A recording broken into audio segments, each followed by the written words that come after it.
This is my grandmother's fan from her house. She passed away years ago, but we're cleaning out the house and I found this in her kitchen closet and it needed a new wire and some TLC cleaning it up, but I don't know how old it is. It's got to be 50 years old or so, maybe.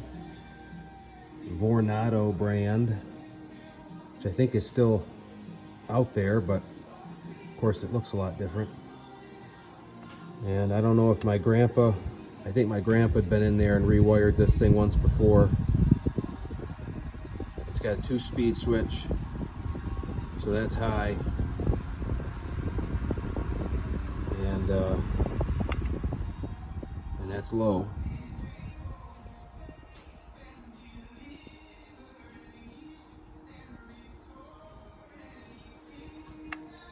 And that's off. Not bad.